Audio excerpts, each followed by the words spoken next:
आइए आज हम लोग स्टडी करेंगे क्वेश्चन नंबर 51।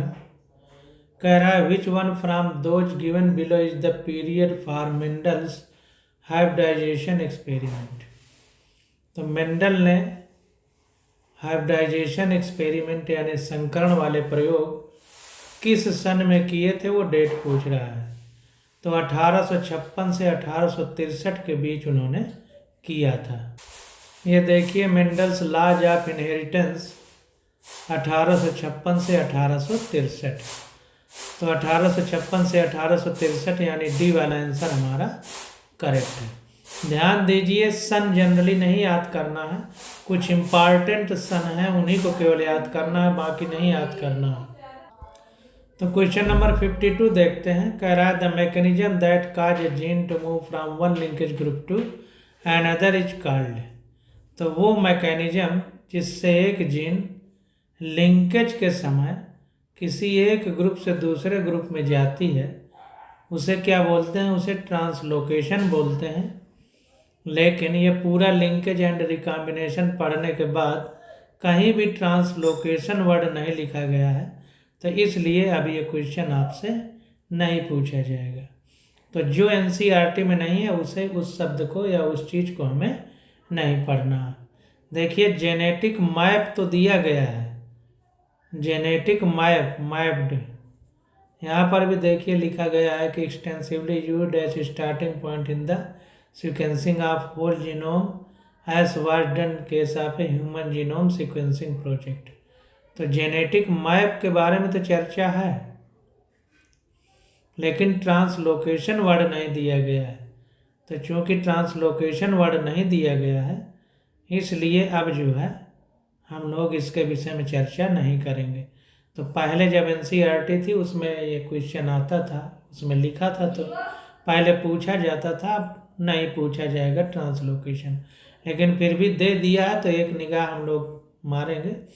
तो mechanism that causes gene to move from one linkage group to another, gene जो मूव करके या गति करके एक लिंकेज ग्रुप से दूसरे लिंकेज ग्रुप में जाती है उसे हम ट्रांसलोकेशन बोलते हैं। अब क्वेश्चन नंबर 53 आ जाता है।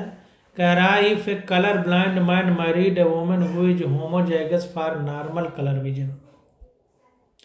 तो कह रहा है कि एक कलर ब्लाइंड मैन है, उसकी शादी एक ऐसी औरत से हो जाती है जो homozygous for normal colour vision, यानी उसको कलर विजन नहीं है। तो कह रहा है the possibility of their son being colour blind is, कह रहा है homozygous for normal colour vision, normal colour vision के लिए होमोजाइगस है, यानी उसमें कलर ब्लाइंडनेस नहीं है। तो जाहिर सी बात है इसको हम लोग ग्राफ बनाएंगे और उसमें देखेंगे, बना करके समझेंगे। देखिए आंसर बी करेक्ट है, लेकिन इसमें दिया नहीं गया तो हम इसको बना करके देख लेते हैं। तो देखिए एक colour blind man married with a woman who is homozygous. तो यहाँ पर देखिए मैन कलर ब्लाइंड है, तो अगर इधर हम मैन को लिखें तो XY एक्स लिंक्ड डिजीज है हमारी और रिसेसिव है कलर ब्लाइंड, तो ये इस तरह हो जाएगा। और जो महिला है जिससे शादी हो रही है वो नॉर्मल है। तो यहाँ पर देखिए XY फिर XX और XY, इस तरह के स्थिति हमको मिलेगी। तो देखिए ये जो बच्चियां होंगी वो सब जो है कैरियर होंगी, यानी देखने में नॉर्मल दिखेंगी, और जो बच्चे होंगे वो सब नॉर्मल होंगे। तो बच्चियां कैरियर होंगी यानी उनमें लक्षण नहीं दिखेंगे। तो कह रहा है कि probability of their son being colour blind, उनके जो सन यानी सिर्फ बच्चों की बात हो रही है, डॉटर की बात हो ही नहीं रही। तो सन देखिए नॉर्मल है, कलर ब्लाइंड उनमें जीन नहीं है। तो कलर ब्लाइंड ना होने की वजह से हमारा 0% आंसर सही हो जाएगा, तो बी वाला ऑप्शन करेक्ट हो जाएगा। अब 54 नंबर क्वेश्चन देखते हैं। कह रहा है cell at telophase stage is observed by a student in a plant brought from the field.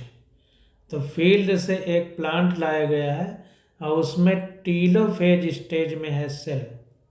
Prophase, metaphase, anaphase, telophase ये सब स्टेज होती हैं। जब हम लोग सेल डिवीजन पढ़ेंगे तो वहाँ पर इसका विस्तार से अध्ययन करेंगे। तो एक स्टूडेंट ने फील्ड से यानी मैदान से उस पेड़ को ले आया है और उसमें सेल टीलोफेज स्टेज में है। तो कह रहा है he tells his teacher that this cell is not like other cell at telophase stage. वो बच्चा अपने अध्यापक से कह रहा है कि जो सेल वो लेके आया है वो सेल में जो टीलोफेज की कंडीशन अदर सेल में होती है वैसी उसमें नहीं है। कह रहा है there is no formation of cell plate and thus the cell is containing more number of chromosome as compared to other dividing cell, this would resulting। तो ध्यान दीजिए, कह रहा है there is no formation of cell plate, उसमें cell plate का formation नहीं हो रहा। And thus the cell is containing more number of chromosome, जब सेल प्लेट नहीं बन रहा है तो इसका रिजल्ट ये निकल के आ रहा है कि उसमें जितने क्रोमोसोम होने चाहिए उससे ज़्यादा नंबर में है as compare to other dividing cell, जैसा कि दूसरी डिवाइडिंग सेल में होना चाहिए। तो कह रहा है दिस वुड रिजल्ट इन, तो इससे हम लोग क्या निष्कर्ष निकालेंगे, ये कहने का मतलब है। तो जाहिर सी बात है कि क्रोमोसोम का नंबर जितना होना चाहिए उससे ज़्यादा है। तो पॉली का मतलब मेनी होता है, इसलिए पॉलीप्लॉइडी की कंडीशन बनेगी। अब देखिए नीचे देख लेते हैं। तो देखिए यहाँ पर कह रहा है when number of when nuclear membrane and cell plate is not found in a cell during telophase of mitosis then polyploid cell is formed। तो ध्यान दीजिए ये सब पढ़ने के बाद, चूँकि अभी तक हमने एनसीईआरटी में ये चीज़ें नहीं पढ़ी, तो जाहिर सी बात है कि अब जो नई एनसीईआरटी है उसमें ये चीज़ नहीं दी गई है। तो इसके बारे में देखिए, पॉलीप्लॉइडी है तो पॉलीप्लॉइडी के बारे में देख लेते हैं।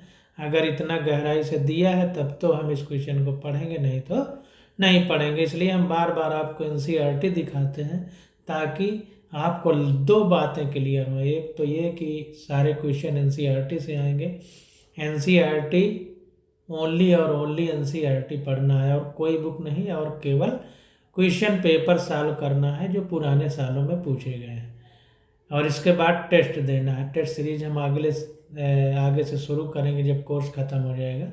तो अभी हम लोग फ़िलहाल एनसीईआरटी और टेस्ट पेपर पे फोकस कर रहे हैं। तो देखिए हम पॉलीप्लॉइडी को देख लेते हैं एनसीईआरटी में। तो यहाँ पर देखिए पॉलीप्लॉइडी का जिक्र हुआ है। तो कह रहा है कि failure of cytokinesis after telophase stage of cell division resulting in an increase in a whole set of chromosome in an organism and this phenomenon is known as polyploidy। इसका मतलब एनसीईआरटी में बखूबी दिया गया है इस क्वेश्चन के बारे में जो ये दिया गया है, तो इसलिए पॉलीप्लॉइडी आंसर होगा। और ये क्वेश्चन आपकी एनसीईआरटी में है तो आगे भी पूछा जा सकता है और इम्पॉर्टेंट क्वेश्चन है, तो ध्यान दीजिए। ज़्यादा नंबर होंगे तो पॉलीप्लॉइडी कहेंगे, और अगर लॉस होगा, गेन, फेलियर ऑफ सेग्रीगेशन यानी पृथक्करण नहीं हो पाएगा ऑफ क्रोमैटिड का during cell division cycle resulting in the gain और लॉस ऑफ क्रोमोसोम, अगर गेन होगा या लॉस होगा तो इसे हम एन्यूप्लॉइडी बोलेंगे। जैसे for example Down syndrome resulting in the gain of extra copy of chromosome 21. Similarly, Turner syndrome resulting due to loss of an X chromosome in human females। तो ये एन्यूप्लॉइडी का एग्जाम्पल है, टर्नर सिंड्रोम और down syndrome. Down syndrome में 21वें number पर एक x chromosome बढ़ जाता है, जबकि टर्नर सिंड्रोम में एक एक्स क्रोमोसोम कम हो जाता है, तो सेक्स क्रोमोसोम में, तो इसको टर्नर बोलते हैं। तो बढ़े या घटे दोनों को हम लोग एन्यूप्लॉइडी बोलेंगे, यानी जो डिप्लॉइडी है उसका डिस्टर्ब हो जाना, और अगर मोर नंबर ऑफ क्रोमोसोम होंगे तो इसे पॉलीप्लॉइडी बोलेंगे। तो देखिए कह रहा है the total number of chromosome in a normal human cell is 46, 23 pair. Out of this 22 pair as autosome and 1 pair of chromosome है सेक्स क्रोमोसोम। तो मनुष्य की बात हो रही है कि आदमी में 22 जोड़ी ऑटोसोम होते हैं और 1 जोड़ी सेक्स क्रोमोसोम होते हैं। तो ये पॉलीप्लॉइडी हमारा आंसर हो जाएगा जैसा कि यहाँ पर दिया गया है। अब क्वेश्चन नंबर 55 आ जाता है, कह रहा है pick out the correct statements. तो ये हमारे 4 विकल्प दिए गए हैं, इन 4 विकल्पों में जो करेक्ट है वो हमको बताना है। तो पहला कह रहा है कि haemophilia is a sex linked recessive disease, यही आंसर है हमारा। इसको देख लेते हैं, haemophilia sex linked recessive disease. तो एनसीईआरटी में बखूबी दिया है, तो पहला वाला हमारा करेक्ट हो जाएगा। और down syndrome is due to aneuploidy, अभी हम लोग पढ़ चुके हैं। Phenylketonuria is an autosomal recessive gene disorder, इसको देख लें एनसीईआरटी में। ये देखिए phenylketonuria autosomal recessive trait, तो इसलिए सी वाला भी आंसर करेक्ट हो जाएगा। Sickle cell anaemia is an X linked recessive gene disorder, sickle cell anaemia इसके बारे में भी देख लें। Sickle cell anaemia this is N autosome linked recessive trait, autosome linked recessive trait है। Sickle cell anaemia is an X linked recessive gene नहीं, autosomal recessive gene है, तो इसलिए ये गलत हो जाएगा। एक्स वाई जब लिखा हो तो हम सेक्स क्रोमोसोम से मतलब समझेंगे, नहीं तो ऑटोसोमल लिखा रहेगा। जैसे phenyl ketonuria is an autosomal recessive gene disorder, तो ये करेक्ट है। सिकिल सेल एनीमिया भी ऑटोसोमल रिसेसिव जीन ट्रेट या डिसऑर्डर है। तो ए बी सी तीनों हमारे करेक्ट हैं, इसलिए आंसर ए हमारा करेक्ट हो जाएगा।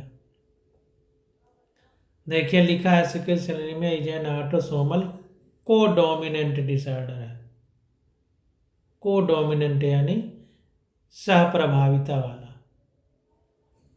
अब आगे आ जाता है 55 क्वेश्चन नंबर, कह रहा है टाल true breeding garden pea plant is crossed with a dwarf true breeding garden pea plant. तो कह रहा है एक लंबा और ट्रू, ट्रू का मतलब कैपिटल टी वाला, garden pea plant is crossed with a dwarf true breeding garden pea plant. Dwarf true का मतलब स्मॉल टी वाला। When the F1 plant were self the resulting genotype were in the ratio of, तो resulting genotype हमारा क्या हो गए हमको बताना है, तो इसको करके देख लेते हैं। तो देखिए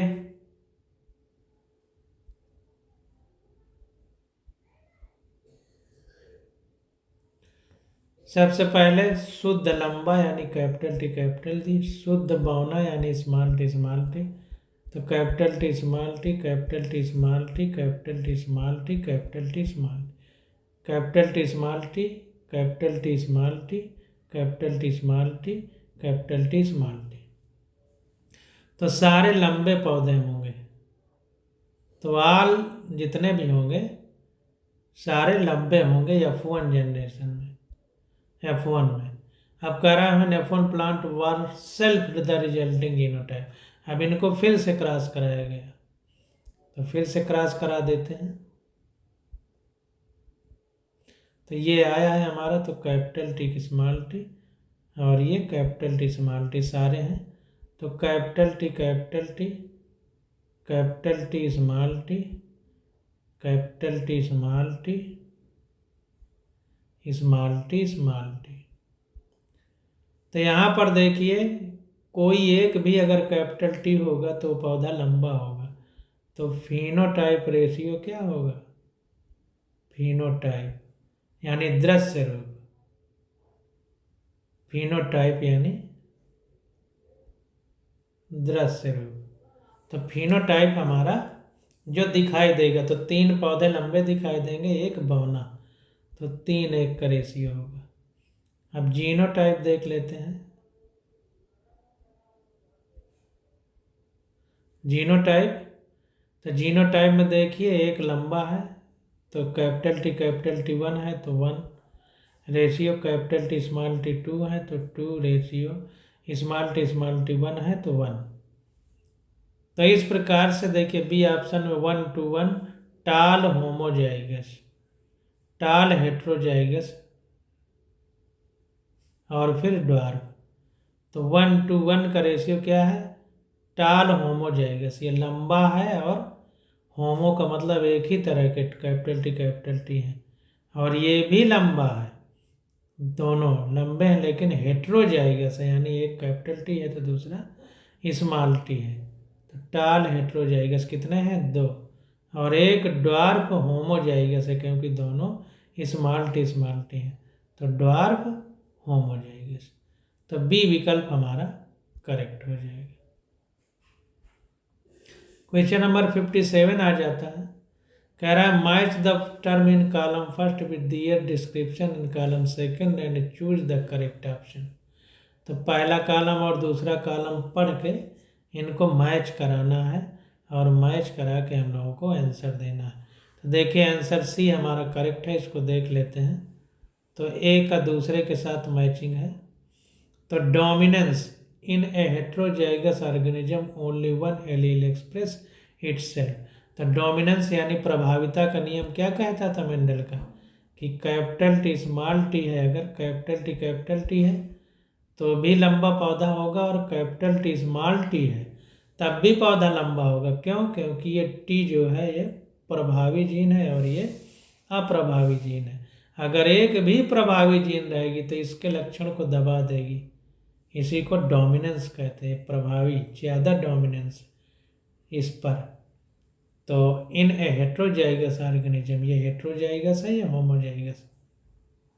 समयुग्मक यानी एक ही प्रकार के युग्मक बनेंगे, कैपिटल टी, इसी को होमोगैमेटिक बोलते हैं। और ये हेट्रोगैमेटिक यानी एक कैपिटल टी गैमीट बनेगा तो एक स्मॉल टी। तो जब ये कंडीशन रहेगी तब भी पौधा लंबा होगा, जबकि कैपिटल टी लंबा वाला जीन है, लेकिन ये स्मॉल टी के प्रभाव को नहीं पनपने देगा, इसलिए हेट्रोजाइगस कंडीशन में भी पौधा लंबा होगा। यही लॉ ऑफ डोमिनेंस। अब देखिए कोडोमिनेंस, तो कोडोमिनेंस का मतलब होता है सह प्रभाविता, यानी जो दोनों जीन अपना अपना साथ में प्रभाव दिखाएंगे। तो देखिए बी का थर्ड मैच कर रहा है, बी का third, in a heterozygous organism both allele express themselves fully. तो हेट्रोजाइगस कंडीशन में यानी दोनों जब असमान हो तब दोनों जो है एलील अपना अपना लक्षण प्रकट करेंगे।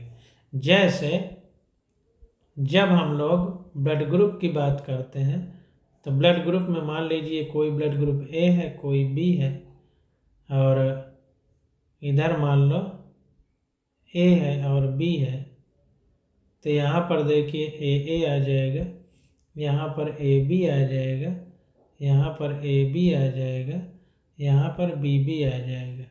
तो जब दोनों बी बी हैं तब ब्लड ग्रुप बी है, जब ए बी है तो ब्लड ग्रुप ए बी है, और जब ए है तो ब्लड ग्रुप ए है। तो देखिए ए बी जब साथ में आ गए तो ऐसा नहीं कि ब्लड ग्रुप ए हो गया या ब्लड ग्रुप बी, दोनों को मिला के कहा गया ब्लड ग्रुप ए बी, यानी दोनों साथ में अपना प्रभाव दिखा रहे हैं। तो कोडोमिनेंस यानी सहप्रभाविता। तो बी का थर्ड हमारा करेक्ट हो जाएगा। अब आगे देखते हैं, सी का 4 हमारा करेक्ट है, सी के साथ 4 की मैचिंग है। तो pleiotropy, a single gene influence many character. तो अगर एक जीन बहुत सारे चरित्र दिखाती है, लक्षण गुण, तो उसको प्लियोट्रोपी बोलते हैं। और अगर बहुत सारी जीन किसी एक लक्षण को कंट्रोल करती हैं तो उसे पॉलीजेनिक बोलते हैं। तो प्लियोट्रोपी और पॉलीजेनिक दोनों में मतलब समझ लीजिए कि जो पॉलीजेनिक होता है, पॉली का मतलब मैनी, जेनिक का मतलब जीन, तो many gene govern a single character. तो बहुत सारी जीन जब एक लक्षण को कंट्रोल करती हैं तो उसे पॉलीजेनिक इनहेरिटेंस कहते हैं। और एक जीन जब बहुत सारे लक्षण शो करती है तो उसे प्लियोट्रोपी बोलते हैं। तो pleiotropy a single gene influence many character, एक जीन बहुत सारे लक्षण दिखा रही है पॉलीजेनिक, पॉली का मतलब मेनी, जेनिक का मतलब जीन, बहुत सारी जीन। देखिए many gene one character, one gene many character, एक वन रहेगा तो दूसरा बहुत रहेगा। तो जीन अगर बहुत है, कैरेक्टर एक है तो पॉलीजेनिक, जीन एक है कैरेक्टर बहुत है तो प्लियोट्रॉपी, बहुत सारी जीन है लक्षण एक है तो पॉलीजेनिक, एक जीन है लक्षण बहुत है तो प्लियोट्रॉपी। तो इस तरह से सी विकल्प हमारा करेक्ट हो जाएगा। अब क्वेश्चन नंबर 58 देखते हैं। कह रहा है in a test cross involving F1 dihybrid flies more parental type of spring were produced than the recombinant type of spring. This indicates, तो कह रहा है हमने एक टेस्ट क्रॉस किया है F1 डाई हाइब्रिड फाइल में, दुई मतलब डाई हाइब्रिड क्रॉस है, यानी दो लक्षणों को ध्यान पे रख के क्रॉस कराया गया है।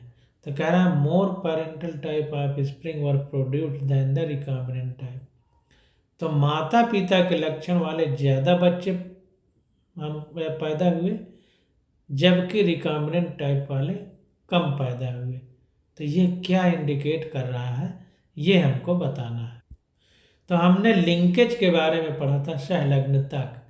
तो पेरेंटल टाइप जो पेरेंट क्रोमोसोम होते थे उसमें अगल बगल वाली जीन अलग होके दूसरे के साथ नहीं जा पाती थी, तो इस घटना को हम लिंकेज कहते थे। और नॉन पेरेंटल वाली जब अलग अलग से एक साथ आ जाती थी तो इसे हम लोग रिकॉम्बिनेशन कहते थे।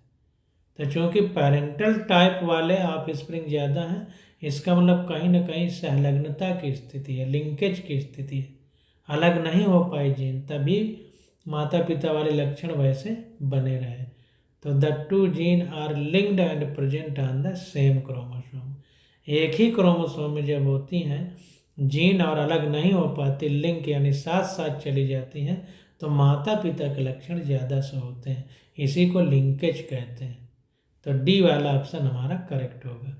इसको एनसीईआरटी में थोड़ा देख लेते हैं। देखिए यहाँ पर कह रहा है Morgan attributed this due to the physical association और linkage of the two gene. तो यहाँ पर देखिए जो लिंकेज है, कह रहा है physical association of gene on a chromosome. तो लिंकेज जो है फिजिकल एसोसिएशन है, मतलब आपस में एक साथ जुड़ी रहती हैं gene on a chromosome, and the term recombination to describe the generation of non parental gene recombination. तो जो दूसरे जनक की किसी दूसरे जनक से जब आपस में कॉम्बिनेशन होता है तो उसे रिकॉम्बिनेशन कहते हैं। और जब जो है सेम क्रोमोसोम पर कोई जीन होती है, देखिए यहाँ पर लिखा हुआ है Morgan and his group knew that the gene were located on the x chromosome and saw quickly that when the two genes in a dihybrid cross were situated on the same chromosome, the proportion of parental gene combination were much higher than the non-parental type. तो अगर same chromosome पर दो gene स्थित होती हैं तो वहाँ पर पेरेंटल टाइप जीन के कॉम्बिनेशन ज़्यादा होने की संभावना हो जाती है नॉन पेरेंटल के संभावना मतलब तुलना में। इसी को हम लोग लिंकेज कहते हैं। तो इसलिए the two gene are linked and present on the same chromosome. तो ये स्थित होगी, तो 58 का डी विकल्प हमारा करेक्ट हो जाएगा।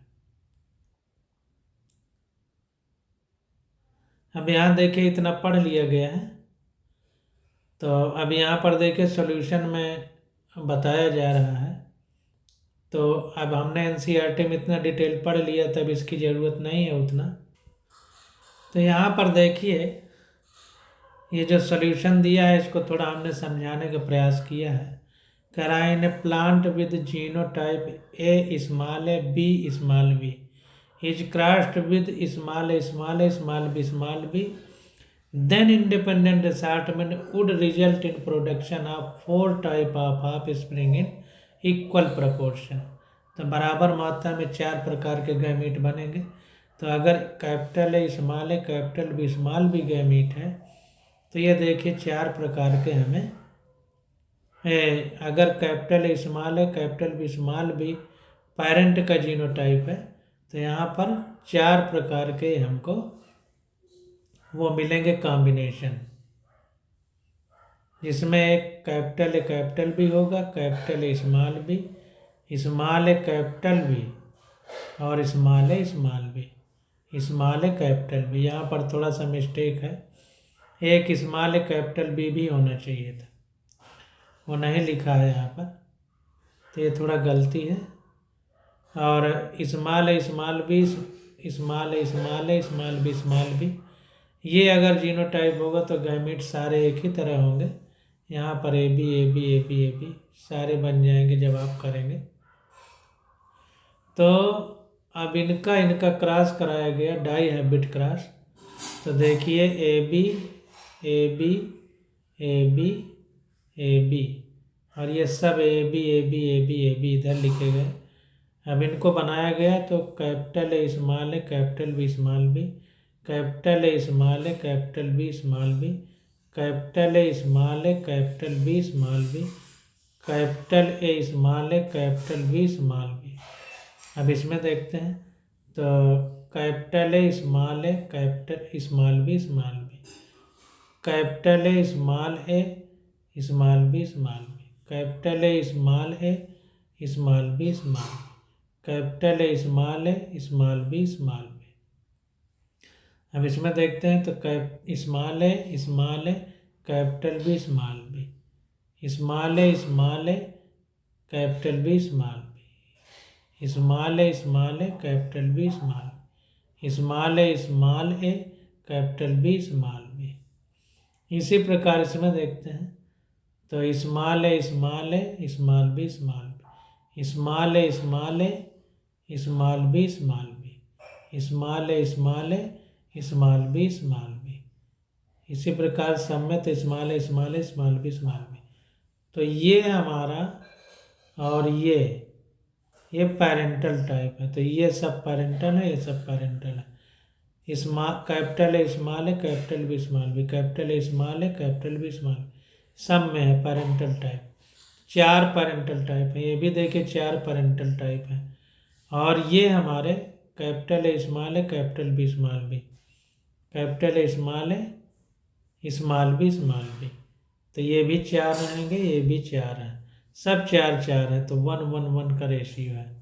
पेरेंटल टाइप और ये रिकॉम्बिनेंट टाइप, तो ये सब बराबर मात्रा में। अब देखिए ये पेरेंटल टाइप हो गया, ये पेरेंटल टाइप हो गया, तो ये दोनों पेरेंटल टाइप हो गए। तो हमारे पेरेंटल टाइप ज़्यादा हैं, 1 2 हो गए, जबकि रिकॉम्बिनेंट टाइप कम है। तो इसलिए ये लिंकेज का एक एग्जाम्पल माना जा सकता है। माना क्या जा सकता है, तो लिंकेज की वजह से ऐसा हो रहा है। अब देखिए 59 नंबर क्वेश्चन देखते हैं। कह रहा है which one of the following most appropriate describes haemophilia. तो हीमोफीलिया को सबसे अच्छे से कौन डिस्क्राइब कर रहा है, तो x linked recessive gene disorder होता है हमारा haemophilia. Haemophilia this sex linked recessive disease, तो सेक्स लिंक्ड रिसेसिव डिजीज है हमारी, और सेक्स में भी x linked recessive gene disorder है हीमोफीलिया। तो सी विकल्प हमारा करेक्ट हो जाएगा। तो gene related with haemophilia is always present on x chromosome and it is present on X chromosome and it is a recessive gene disorder as it expresses itself in female when come an homozygous condition। तो जाहिर सी बात है कि चूंकि recessive यानी अप्रभावी है, तो फीमेल में तभी प्रकट होगा जब दोनों एक्स क्रोमोसोम में इसके जीन होंगे हीमोफीलिया के, क्योंकि दोनों एक्स हैं और रिसेसिव है, तो एक एक्स दूसरे के लक्षण को प्रकट नहीं होने देगा। तो अगर एक हीमोफीलिया का एक एक्स क्रोमोसोम में जीन है, तो दूसरा जो शुद्ध एक्स है वो हीमोफीलिया के लक्षण को प्रकट नहीं होने देगा, तब वो महिला कैरियर होगी, वाहक होगी। और जब दोनों में XX में जीन होगा तब फिर वो डिसऑर्डर उसमें शो होगा, यानी बीमारी के लक्षण प्रकट होंगे। अब आ जाता है क्वेश्चन नंबर 60। कह रहा है जीन शोविंग कोडोमिनेंस हैज, को का मतलब साथ साथ, सह प्रभाविता। तो अगर कोई जीन कोडोमिनेंस शो कर रही है तो both allele independently express in the heterozygote. तो हेट्रोजाइगोटिक कंडीशन में भी दोनों एलील अपना लक्षण प्रकट करेंगे। जैसा कि हम लोगों ने ब्लड ग्रुप में देखा कि मान लीजिए कोई ए ब्लड ग्रुप है और बी ब्लड ग्रुप है, ए ब्लड ग्रुप है, बी ब्लड ग्रुप है, तो ए, इसके साथ ए बी, इसके साथ ए बी, इसके साथ बी बी। अब देखिए यहाँ पर ए और बी दोनों साथ में आ गए तो ब्लड ग्रुप ए बी हो गया है, न ए है न बी है, ए बी मतलब दोनों के साथ साथ लिखा गया। तो कोडोमिनेंस का मतलब सह प्रभावित है, यानी ए और बी बराबर प्रभाव अपना दिखा रहे हैं, तभी तो ब्लड ग्रुप ए बी हो गया। इसी को कोडोमिनेंस कहते हैं। तो both alleles independently express in the heterozygote, heterozygous condition, एक ए है तो एक बी है, दोनों एक ही तरह नहीं है। यहाँ पर होमोजाइगोटिक कंडीशन है, दोनों एक ही तरह है। यहाँ भी होमोजाइगोटिक है, दोनों एक ही तरह है। तो बी वाला ऑप्शन हमारा करेक्ट हो जाएगा। अब यहाँ पर देखिए इतना पढ़ने की जरूरत नहीं है। अब क्वेश्चन नंबर 61 आ जाता है, तो इसकी स्टडी हम लोग अगले लेक्चर में करेंगे। आज बस यहीं तक।